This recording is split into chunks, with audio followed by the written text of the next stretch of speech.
In recent years, Supreme Master Ching Hai graciously allowed our association members to gather for international seminars. They were joyous occasions as Master and disciples reunited to meditate and pray for peace. During her visit to meet with our association members, Supreme Master Ching Hai also spoke of the teachings of past masters and answered the spiritual questions of fellow initiates. Throughout the ages, compassionate and enlightened masters have urged people to surrender to the greater universal power by seeking the divine within, from which all other goodness and happiness follow. This message was echoed again in Supreme Master Ching Hai's four-part discussion, The Way of the Sufis, a Muslim Story, with our association members on January 2nd, 2009.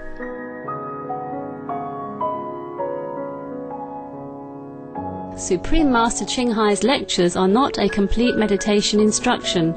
Please do not try alone. For free of charge guidance, please visit www.godsdirectcontact.org or contact any of our centers near you. The person who narrated the story said that once he was standing on the banks of the Oxus River. He saw a man fall in the water. Yes. And then another man was wearing dervish clothes. Seeing the man fell into the river, he also jumped in and tried to rescue the other man. And then, suddenly, this person, the storyteller, saw a third man dressed in a dress of shimmering green and very glittering one. He hurled himself into the river after the two drowning men.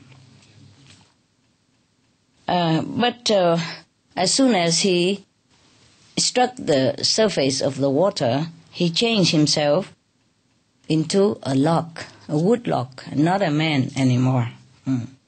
So the other two men saw the wood log, so they cling on to it. Yes. And together, they kind of pushing themselves to the shore with the log. They would have not known that this log was actually a protecting agent from heaven. Yeah? Okay. And he only protects those who has service to perform. You hear that? Yes.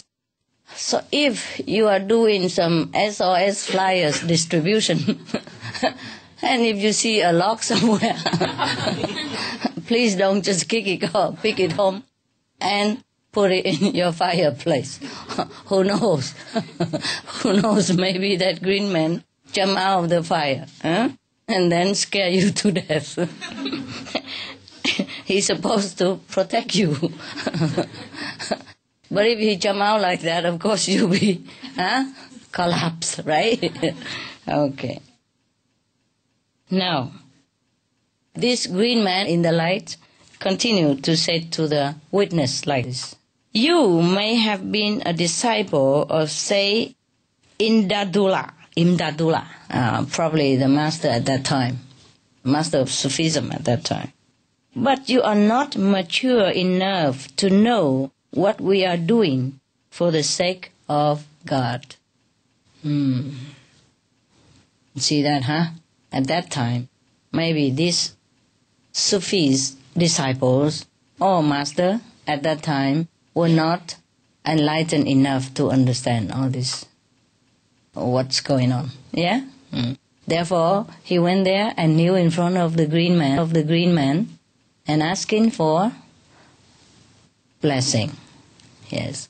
The green man, nevertheless, is not to people for enlightenment. He's there just to protect the ones who are good and virtuous, who has things to do in this world. Who has good things to do in this world, yes. Good one, of service to mankind, that's what I meant, and to all beings. After the man spoke thus, the witness looked up and the green man was gone. He only heard the rushing sound in the air, but he did not see anyone anymore. After he came back from that event, he saw the same man again. You know, the same green man? He was laying on a straw mattress in a hotel near Peshawar. And then the witness said to himself, "Oh, I was too rough last time. Yeah, too excited. This time I will be more mature." So he came and took hold of his rope, of the green man's rope. Last time he was scared, you know. And now he took hold so that he won't go away. That's what it is. He took hold of his rope, which was a very common one, normal dress, nothing more, nothing less. Though under that, I thought I saw something glowing green still. Outside it looked like a common dress, but underneath of the dress he still see the glowing light, green light. So then the witness say again, "You may be the KHIDR." And then the witness continues, "But I have to know how an apparently ordinary man like you perform these wonders." Because he looked very ordinary, except he's underneath of his robe glowing some green light. So how can an ordinary man like you, look like ordinary man, can perform such a wonder? You must tell me, yeah? And why? Explain your craft to me so that I can practice it as well. So the green man laughed. He said, "You are impetuous, my friend. The last time you were too headstrong, and now you are still too headstrong. Go on, tell everyone outside that you have seen KHIDR yourself. See how they will react. They probably will put you in an asylum." So go on, go around and tell everybody. I don't care. The more you protest, you are right. The more heavily they will chain you. See that? So even though he doesn't hide or anything, he's so sure that nobody would believe this man anyway. So he couldn't care less. Because this guy was trying to threaten him, so you have to show me this, you know, otherwise I won't let you go, something like that, you know. The attitude, yeah. Yeah, sometimes you tell the truth, people do not believe you, right? Okay, then the green one took out a small stone, and the witness stared at it. He suddenly found himself paralyzed, turned to stone until he had picked up his saddlebags and walked away. He just temporarily disabled him so that the green man, you know, can run away. The green man get out a stone, and then the guy keep looking at it and then paralyzed for a while. And then the green man just pick up his sacks and gone away. And when I tell this story, I mean the witness, yeah, the one who saw all this. When I told this story, people either laughed or thinking me a storyteller and give me some pennies or some dollars. Yeah, at least he earned something. So at least people don't put him in the asylum, mental house. So that is the story. Was it interesting? It's finished.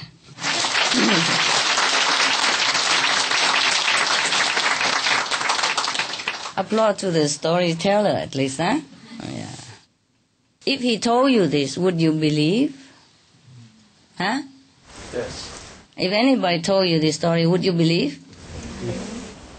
Yes or no? Yes. You know why? You haven't had miracle. Okay.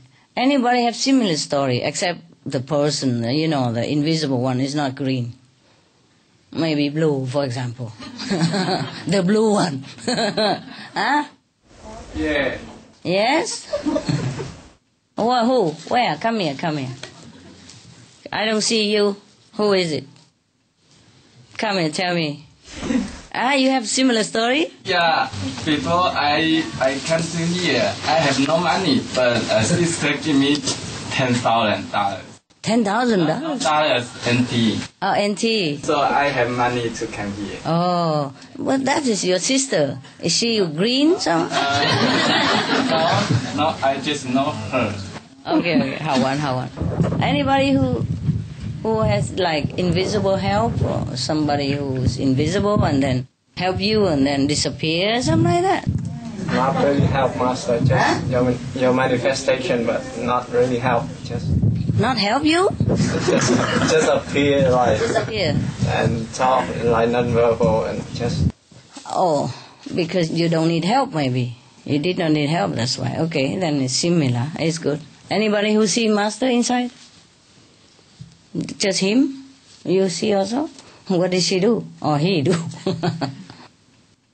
Sometimes you talk to me, and even it was a long time before I got initiation. I was sitting on the bus, and it was long before I was initiated. About 2 years ago, the first time that I met Master through the television, and I was completely in love with Supreme Master Television, and with your programs, your lectures.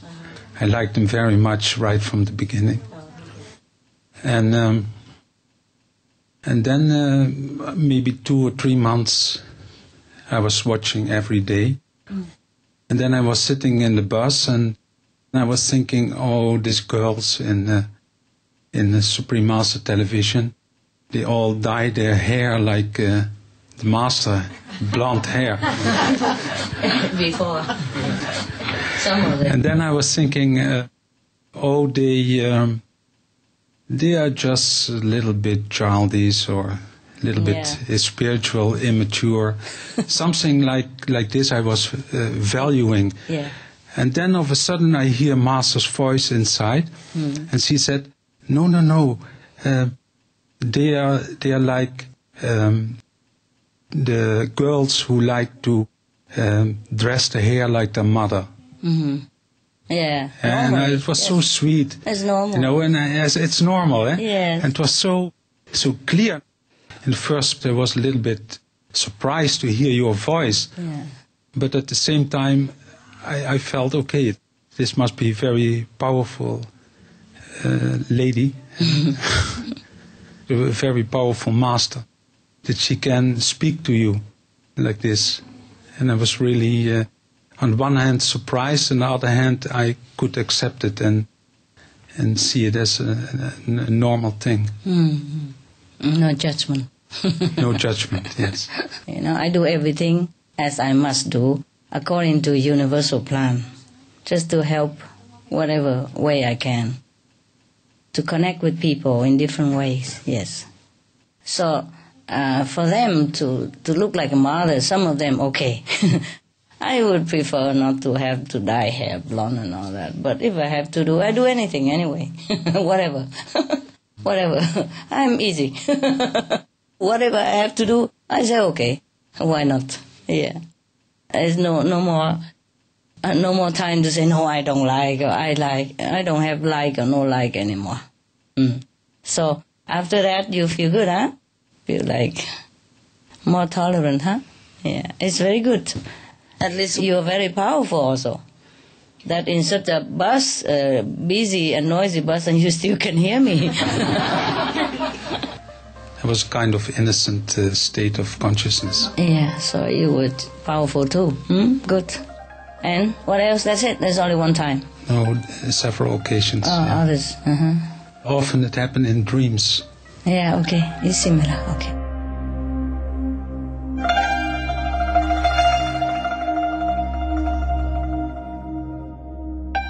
It has been a great joy to have your loving company for today's episode of Between Master and Disciples. Join us again tomorrow for part 3 of The Way of the Sufis, a Muslim story. Now please stay tuned to Supreme Master Television for healthy living, coming up next after noteworthy news. May your spirit be light and bright with God's blessings and grace. For more details, please visit www.suprememastertv.com/BMD.